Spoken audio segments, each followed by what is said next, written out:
En la vida hay decisiones que sabemos que marcarán nuestro futuro.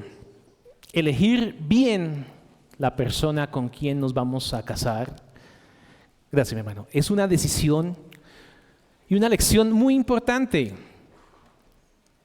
Cuando elegimos también nuestra profesión, qué carrera estudiar o qué casa vamos a comprar, no son decisiones que tomamos a la ligera.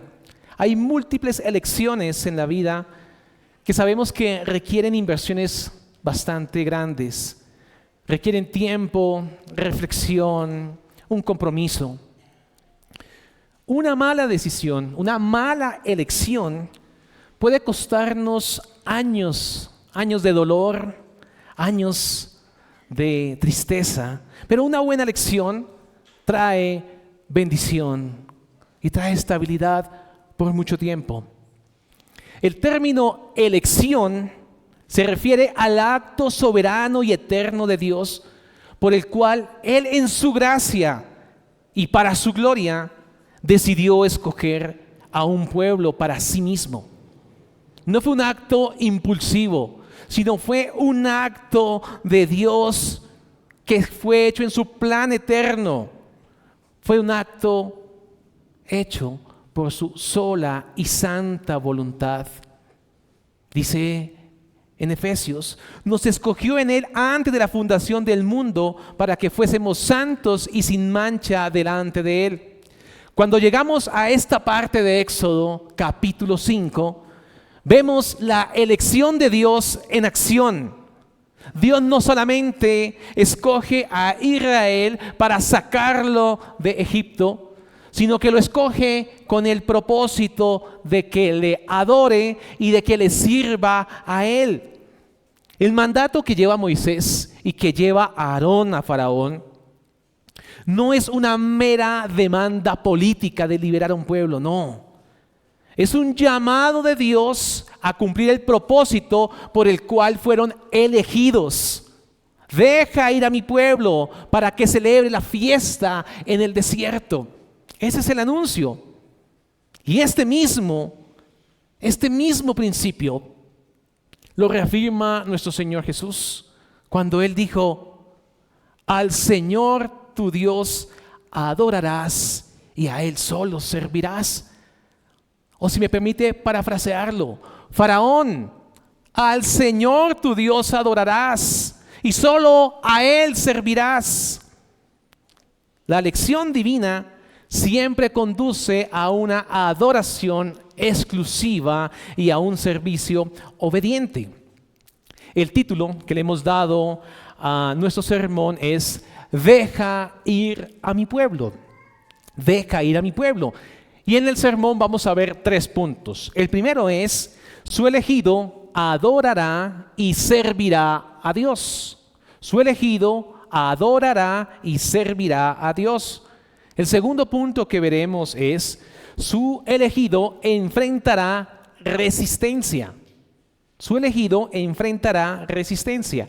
Y finalmente veremos: su elegido acude a Dios. Hoy aprenderemos que como pueblo elegido por Dios fuimos rescatados no solamente para ser libres, sino para adorar a Dios y para servirle a Él con todo nuestro corazón. Incluso cuando enfrentemos faraones en nuestro tiempo. Empecemos con nuestro primer punto. Su pueblo elegido adorará y servirá a Dios. Si usted ve en el capítulo 5, el versículo 1, vemos en Moisés un mensaje. Moisés va a llevar un mensaje. Y es un mensaje muy importante. Y no ha sido el primero en llevar un mensaje muy importante de parte de Dios. Si recordamos, las Sagradas Escrituras nos mencionan un anuncio muy conocido que fue con Noé. Noé vivió en una generación muy corrompida, una generación violenta, llena de pecado. La tierra estaba llena de maldad. Y Dios le dio a Noé un mensaje claro: un juicio inminente que vendría en forma de diluvio. que iba a destruir toda vida humana. Durante años Noé empezó a construir el arca y al mismo tiempo fue proclamando la advertencia divina que Dios le había dicho que debía anunciar. Su predicación no fue negociable.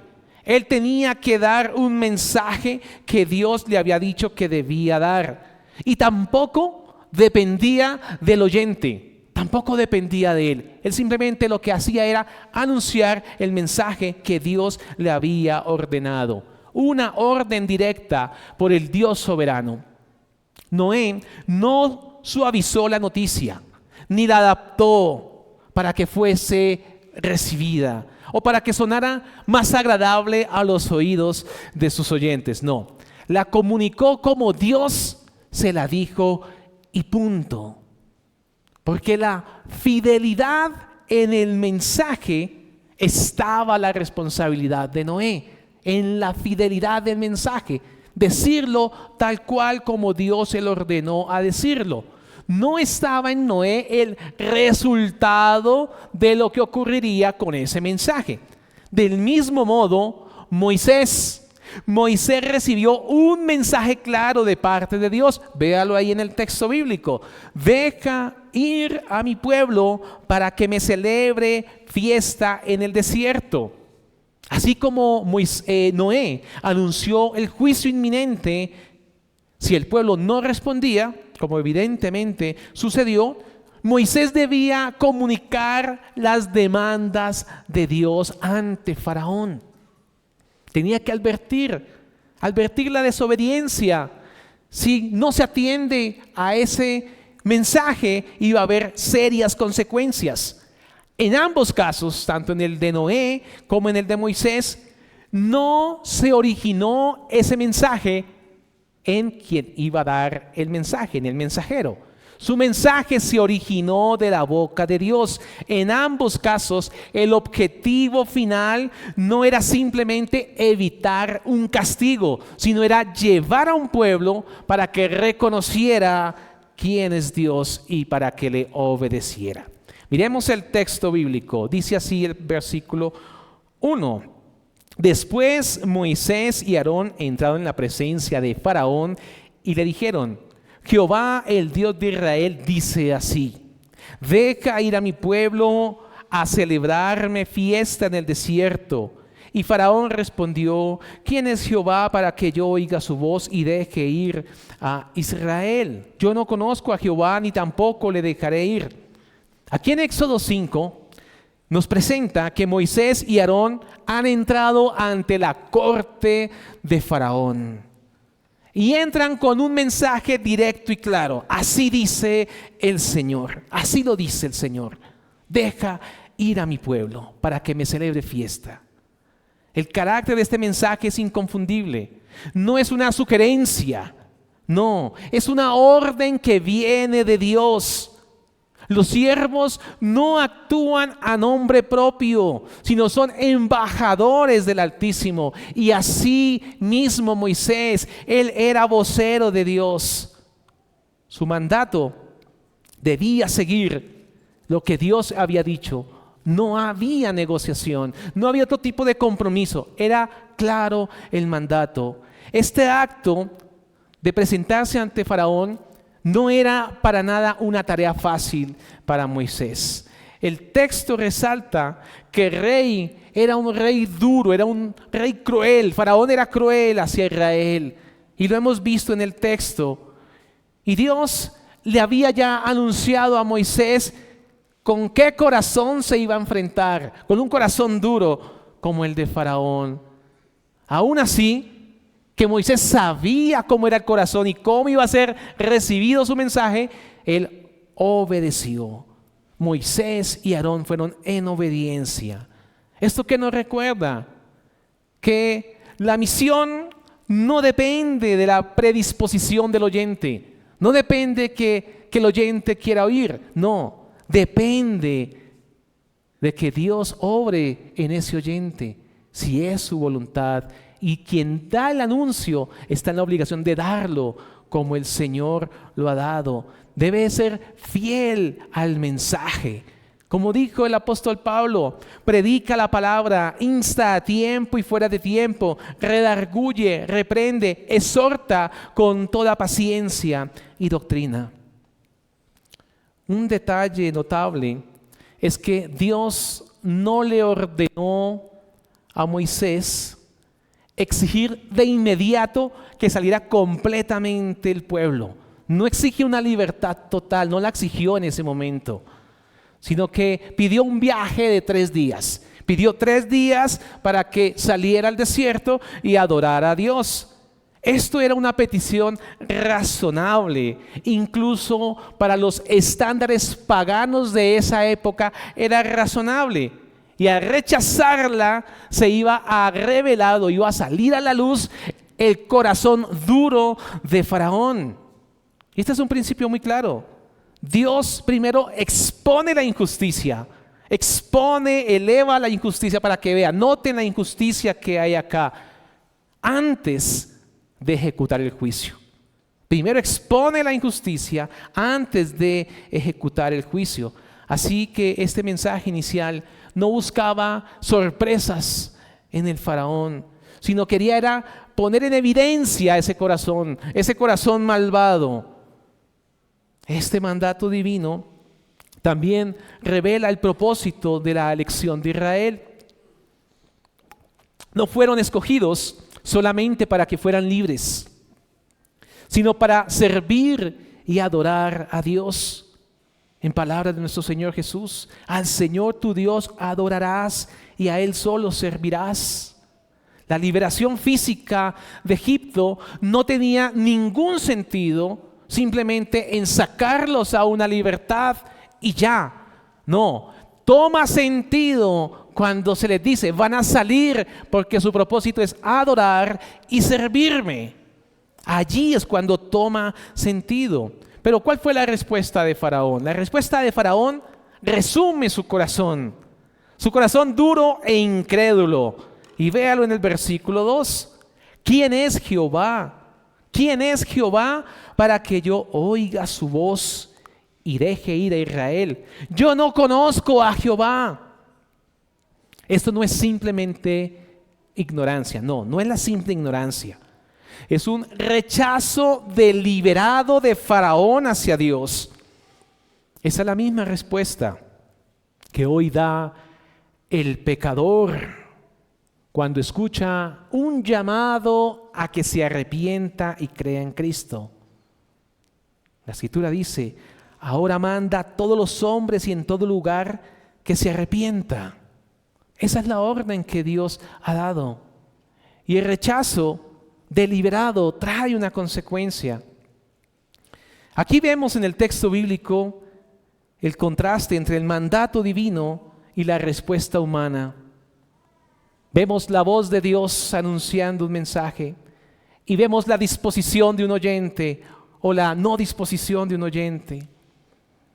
El Evangelio no es meramente una invitación, no es una invitación el Evangelio. Es un mandato a obedecer. Es un mandato a que atienda y el mensaje no se debe suavizar, se debe expresar tal cual como la Escritura lo menciona y como Dios ordena que lo debemos hacer. Tal cual debemos proclamarlo. Miremos el versículo 3, dice la palabra: y ellos dijeron, el Dios de los hebreos nos ha encontrado. Iremos pues ahora camino de 3 días por el desierto y ofreceremos sacrificios a Jehová nuestro Dios, para que no venga sobre nosotros con peste o con espada. Aquí vemos otro elemento muy importante, la justificación.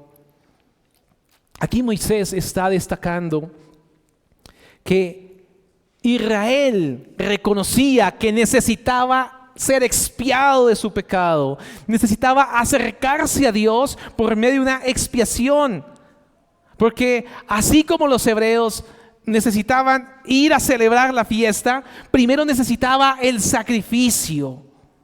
No podemos adorar a Dios sin antes ser reconciliados con Él por medio de la sangre de nuestro Señor Jesucristo. Israel se reconocía culpable, él sabía La nación sabía que eran culpables delante de Dios y por tanto merecedores a ser castigados.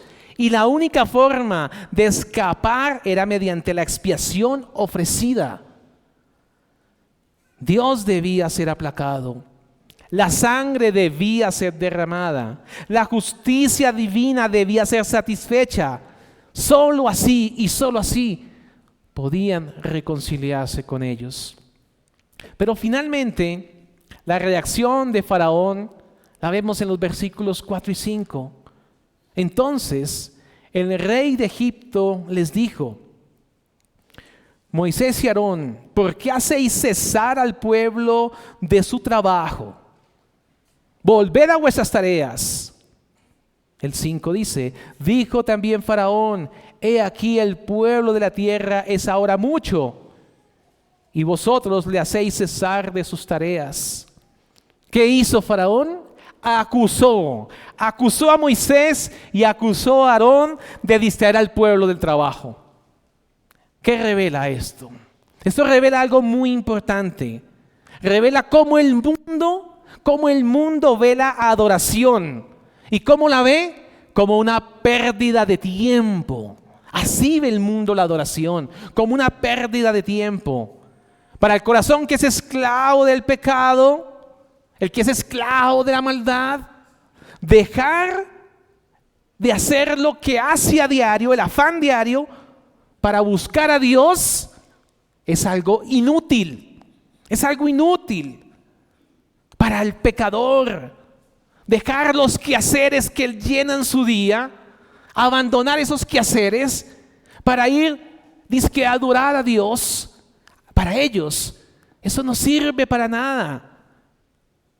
Pero para el pueblo de Dios, para el que ha creído en Dios, para el que ha sido alcanzado por la gracia de Dios, obedecer el llamado a adorarle es la razón de su existencia. Es la razón de vivir. Venir y adorar a Dios en su día es la razón de la existencia, porque Dios ya lo llamó a libertad y lo llamó para que lo adore y lo llamó para que le sirva. Por eso, antes de cualquier otra cosa, Dios envía a su pueblo un mensaje claro: deja ir a mi pueblo para que me celebre fiesta en el desierto, para que ofrezca sacrificios. Déjalo ir. Permítame aquí una aplicación. El objetivo del llamado divino siempre está vinculado con la adoración y el servicio a Dios. No simplemente a la liberación de circunstancias adversas.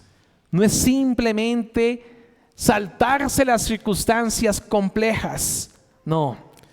Israel no fue escogido solamente para salir de Egipto y evitar seguir pasando por una situación compleja, sino fue sacado para vivir como pueblo, apartado para glorificar y adorar a Dios, celebrar en su nombre, gozarse en Dios, obedeciendo su voluntad. Ese sí es el propósito de la liberación. Este es el principio que hoy tenemos vigente. La salvación que recibimos de parte de Dios no es únicamente para ser liberados de un juicio. No.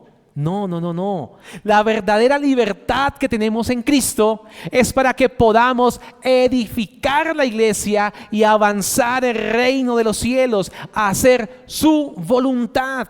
A eso fuimos llamados. Hemos visto que Dios envió a su pueblo, o envió a su mensajero con un anuncio muy claro y directo. Y ese anuncio iba respaldado con su autoridad y con el propósito de que Israel le adorara y le sirviera. Sin embargo, este llamado no fue recibido por parte de Faraón con obediencia, sino fue recibido y fue rechazado y despreciado.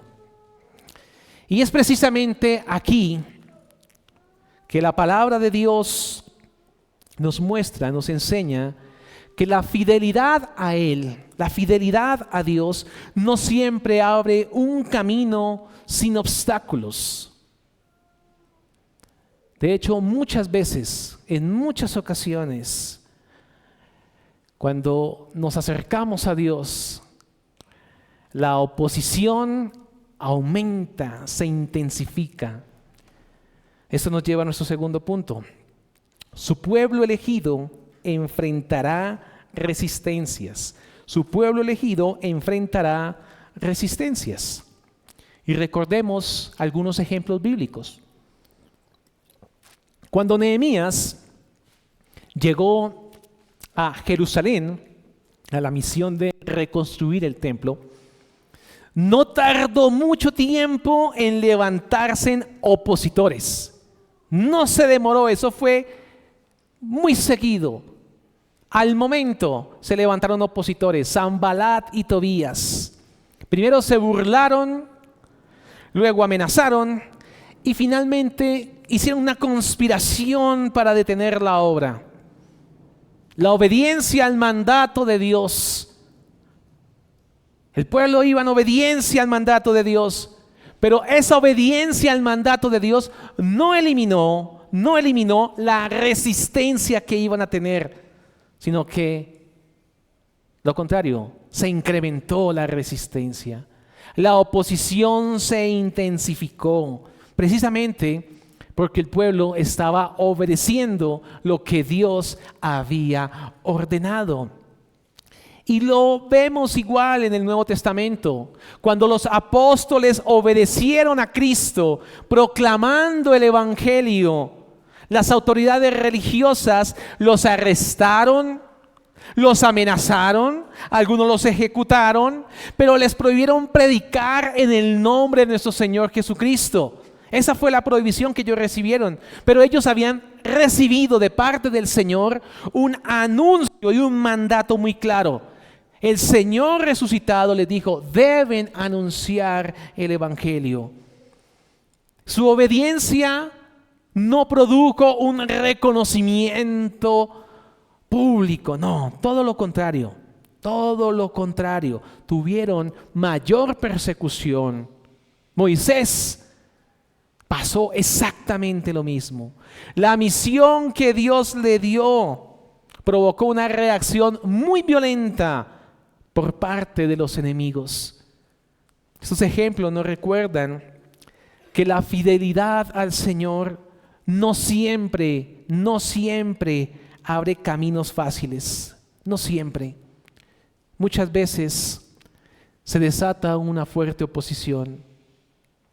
Tras el rechazo inicial de Faraón, la situación para Israel no solo no mejora la situación para este pueblo, sino que antes empeora drásticamente.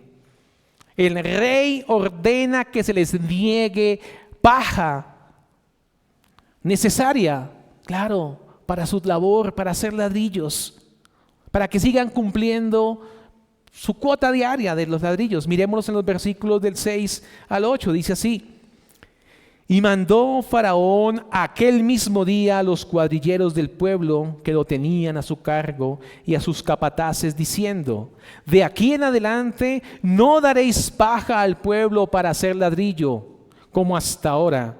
Vayan ellos y recojan por sí mismos la paja, y les impondréis la misma tarea de ladrillo que hacían antes, y no les disminuiréis nada, porque están ociosos. Por eso levantan la voz diciendo: vamos y ofrezcamos sacrificios a nuestro Dios.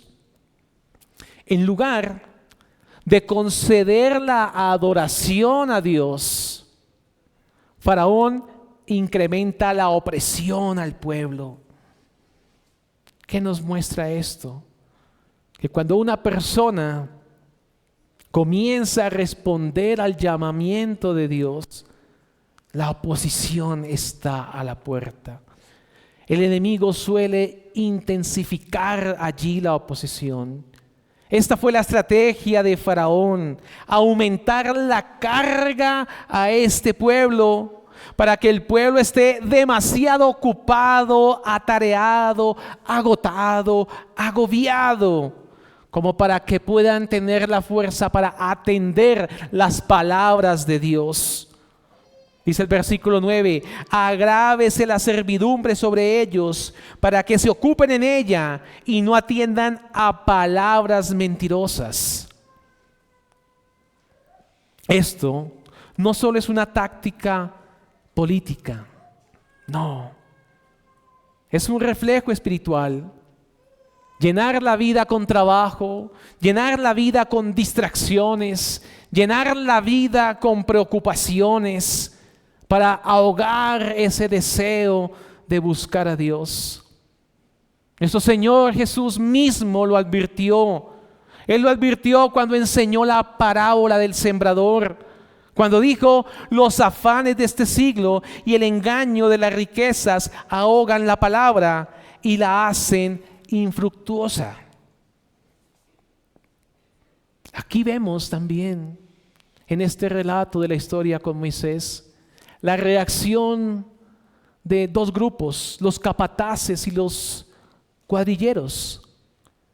Eran personal que organizaban a la nación de Israel para que pudieran ejecutar su tarea. Unos eran que quedaban en un punto intermedio entre Faraón y ellos tenían una función sobre los capataces que eran para organizar al pueblo de Israel y ejecutaran su trabajo de hacer los ladrillos.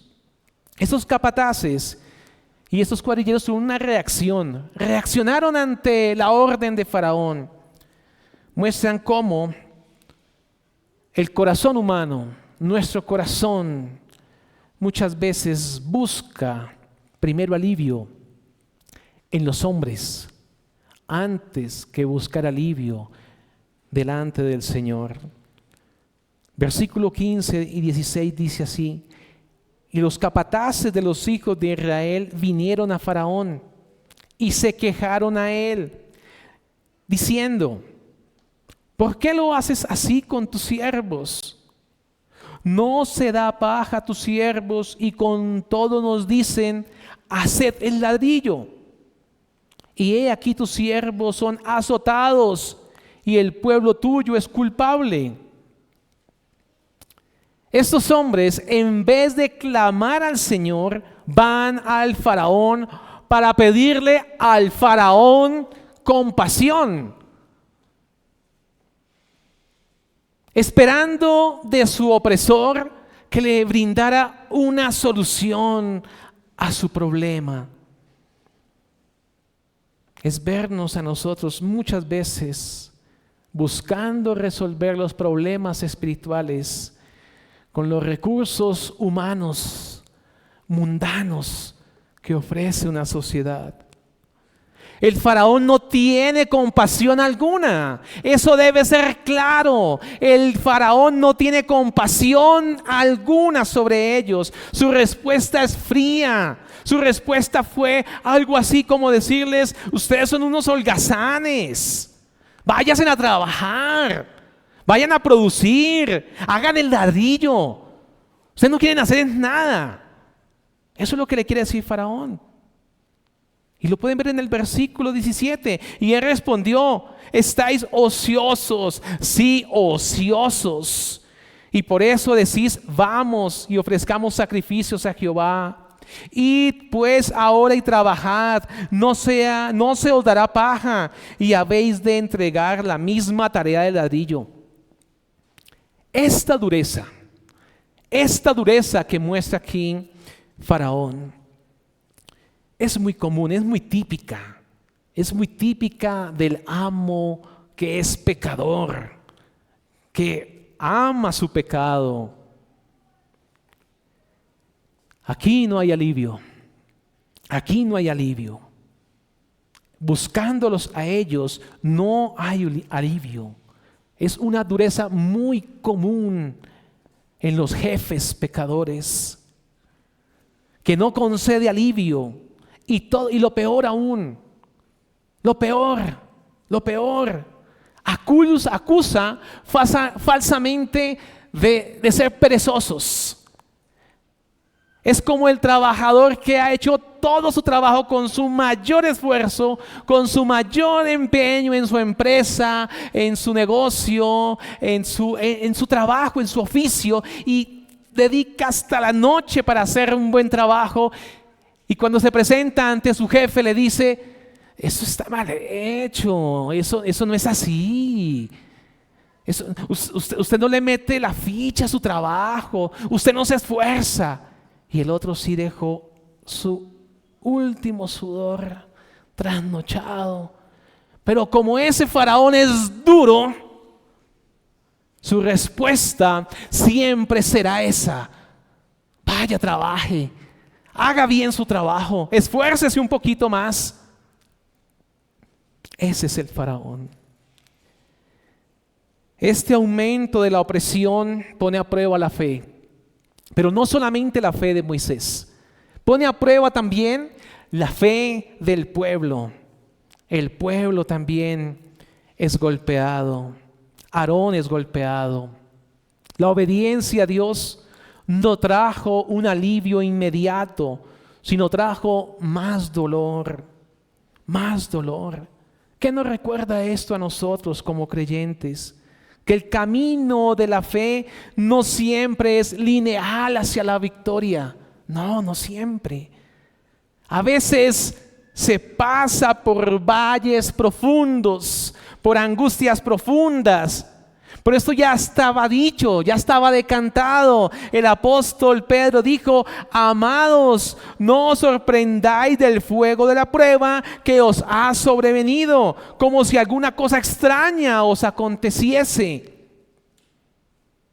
Aquí está este sufrimiento intenso antes de liberar al pueblo, hace que, o va a producir que su pueblo valore aún más el momento de su libertad.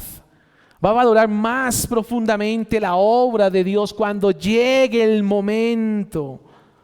La fe probada bajo presión se fortalece y se purifica allí, en el fuego, en la presión.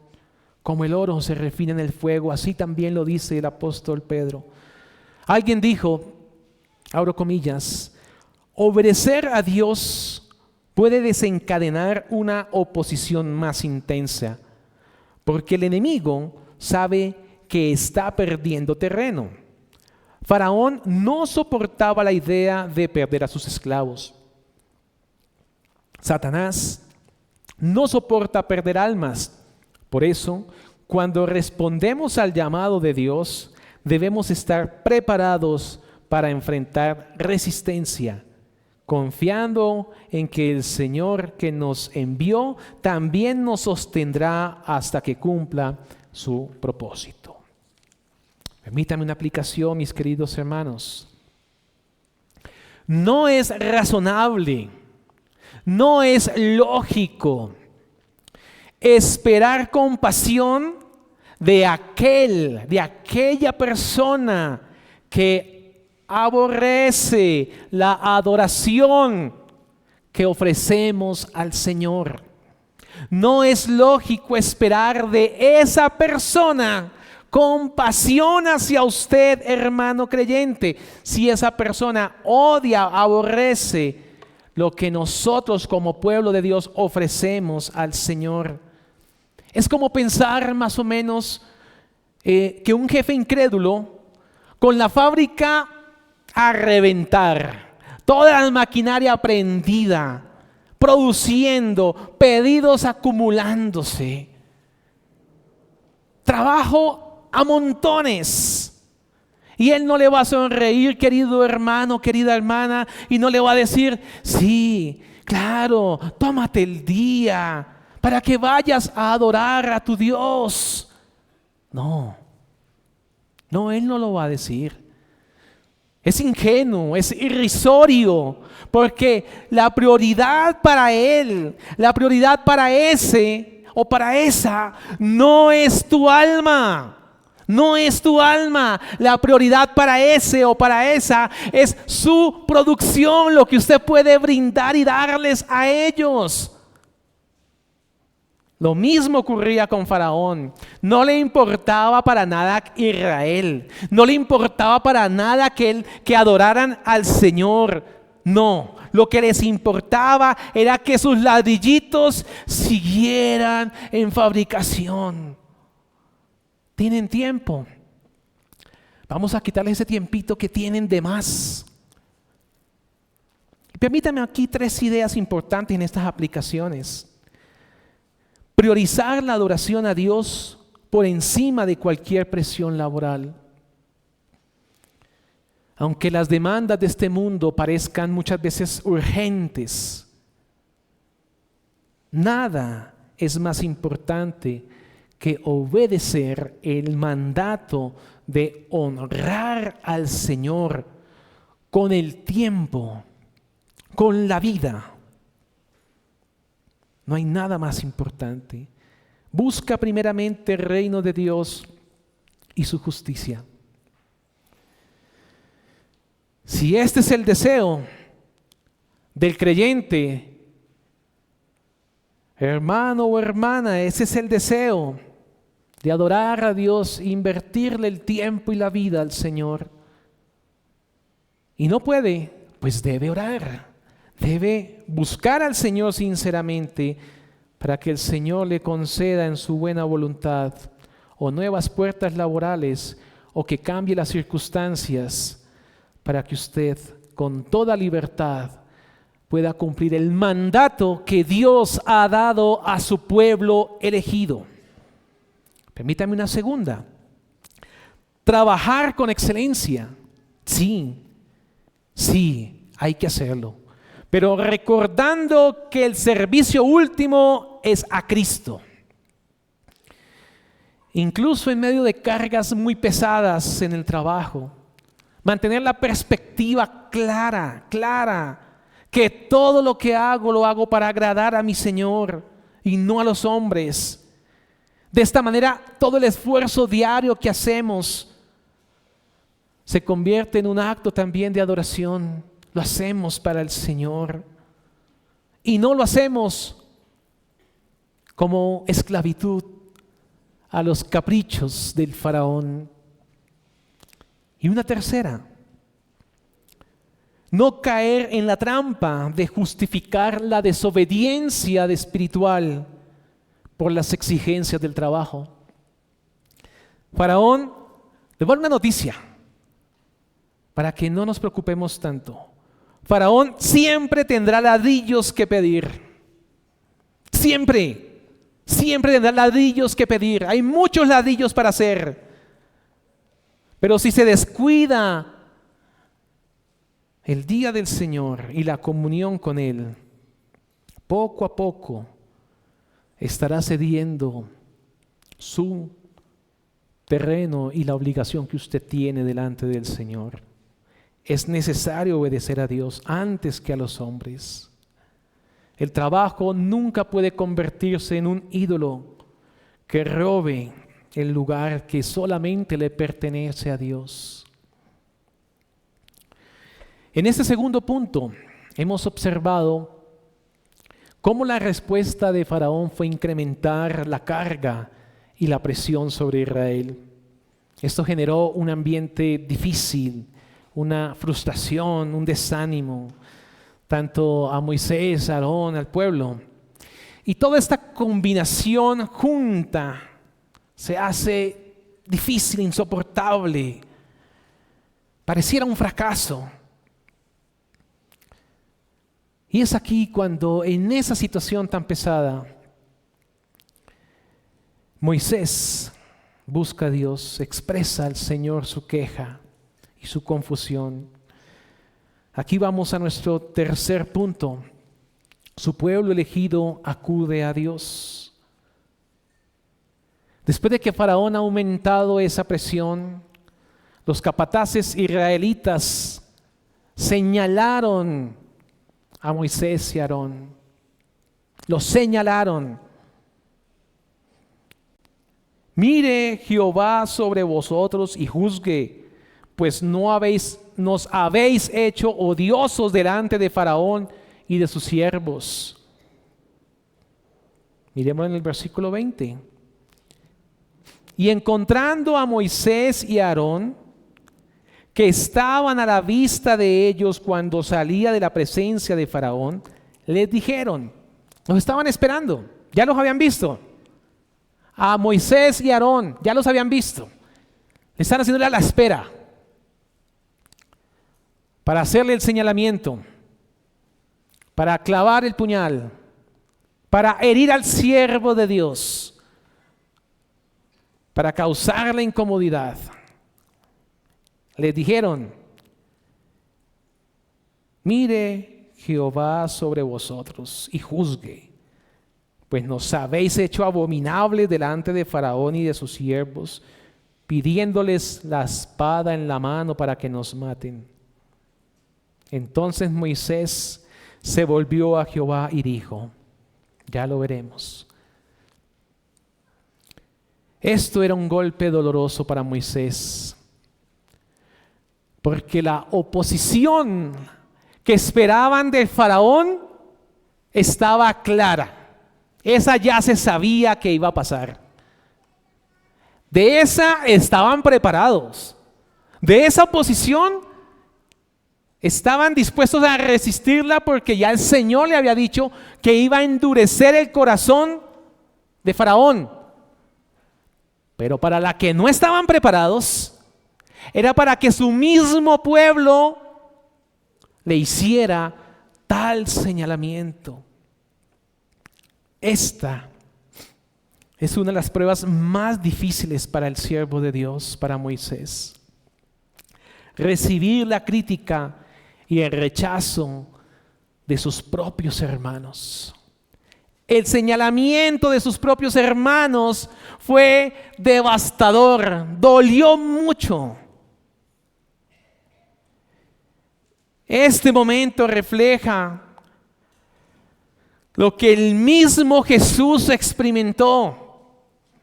A los suyos vino y los suyos no le recibieron. Moisés es un tipo de Cristo. Y aquí anticipa el rechazo del Mesías. El rechazo del pueblo de Dios. El rechazo del Mesías por parte de este pueblo. El servicio a Dios implica estar dispuesto. Y Moisés ya lo estaba viviendo. Estaba dispuesto a ser malinterpretado. ¿Cómo iba a explicar Moisés que Dios sí los iba a libertar y que él estaba haciendo todo eso para la bendición de todo el pueblo? Pero este puñal lo llevó a desmayar. Moisés sintió el peso de ser rechazado por aquellos a quienes buscaba él liberar. Y asimismo, un día nosotros, en nuestra condición natural, antes de llegar a Cristo, rechazamos a aquel que vino para darnos vida. La Escritura dice, yo he venido en nombre de mi Padre y no me recibís. Nuestra incredulidad no es simplemente una falta de información, era un rechazo voluntario a someternos a la autoridad de Dios y a recibir su gracia. No queríamos. ¿Y eso hasta qué momento? Hasta el momento en que fuimos vencidos por la gracia de Dios. El rechazo de Cristo no llevó a Jesús a detenerse en su misión, sino que avanzó hasta la cruz, donde cargó el castigo que nosotros merecíamos por nuestra rebelión, por nuestros pecados. Así como Israel necesitaba de aquel libertador que enfrentara a Faraón para sacarlo de esa esclavitud en la que estaban viviendo, hoy el Señor, al escuchar este mensaje, llama a aquel y aquella que aún no ha creído en Cristo a que se arrepienta y crea en Cristo con todo su corazón y confíe su vida únicamente en la obra redentora de nuestro Señor Jesucristo. El mismo Jesús que fue rechazado por muchos, hoy promete recibir aquel que vuelve con fe. Mas a todos los que le recibieron, a los que creen en su nombre, les dio potestad de ser hechos hijos de Dios.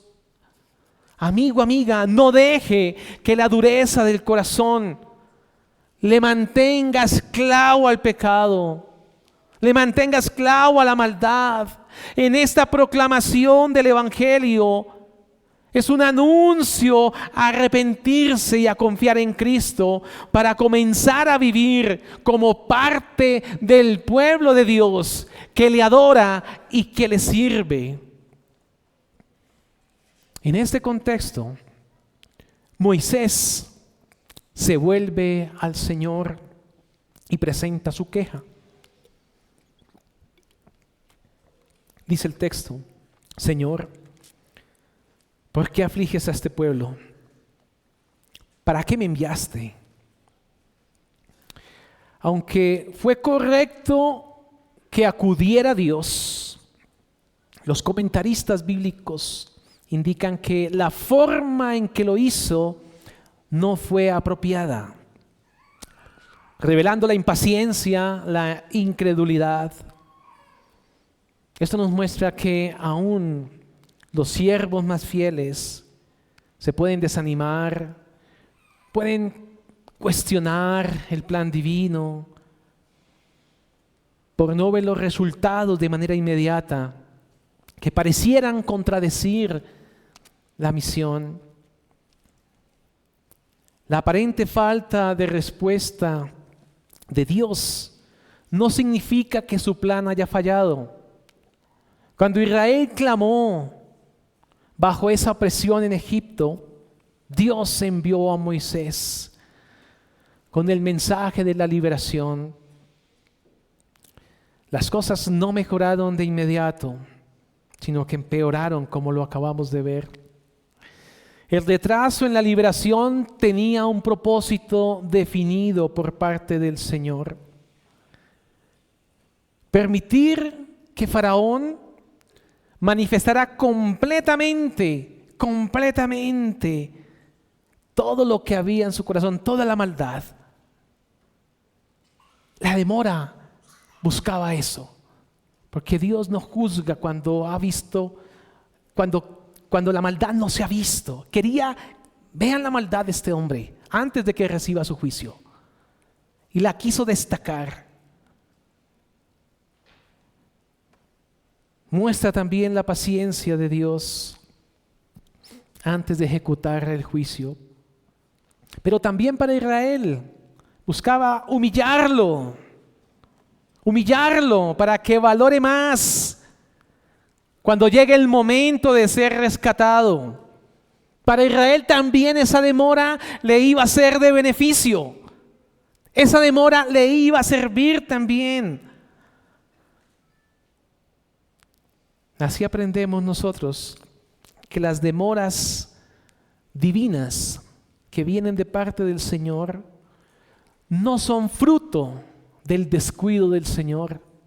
El Señor no ha descuidado a su pueblo, sino que hace parte de su plan sabio, de su plan perfecto.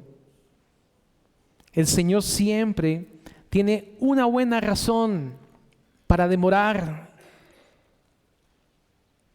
Cuando parece tardar, nuestra tendencia natural, nosotros los hombres impacientes, lo que hacemos es mostrar una queja, una murmuración,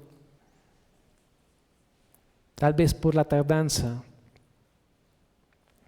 pero no es necesario. Debemos antes actuar convencidos en la sabiduría divina y en su amor. La Escritura nos dice, aunque tardare, espéralo, porque sin duda vendrá, no tardará. La paciencia no es simplemente estar pasivos y quietos, es estar confiados de manera activa que Dios tiene el control, que Dios es soberano y Él hará como Él quiera en el tiempo que Él quiera hacerlo. Este texto nos enseña a no interpretar la oposición o el aparente retroceso como señal de estar haciendo algo en contra de la voluntad de Dios.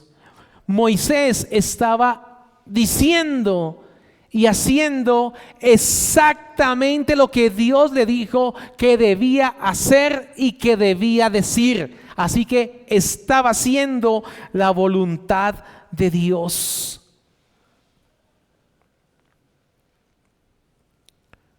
Así que debemos recordar que la fidelidad se mide por la obediencia a la palabra de Dios, no por los resultados. Obedezco la palabra de Dios, soy fiel a Dios y el Señor hará como Él quiera. Así que en lugar de quejarnos, debemos es pedir gracia a Dios, que nos dé la gracia para guardar silencio, la gracia para aprender a callarnos ante el Señor y esperar con paciencia. Qué difícil es, qué difícil. Por eso es que debemos orarla a Él, que Él es el único que puede dar esa gracia para guardar silencio y confiar en Él. Como dice el salmista, guarda silencio ante Jehová y espera en Él con paciencia. Aún en el tiempo de espera, Él está obrando en su iglesia y lo hace para su bien y para su gloria.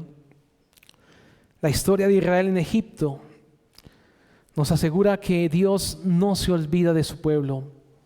Su pueblo fue libertado, Dios bendice a su pueblo y conocemos el resto de la historia.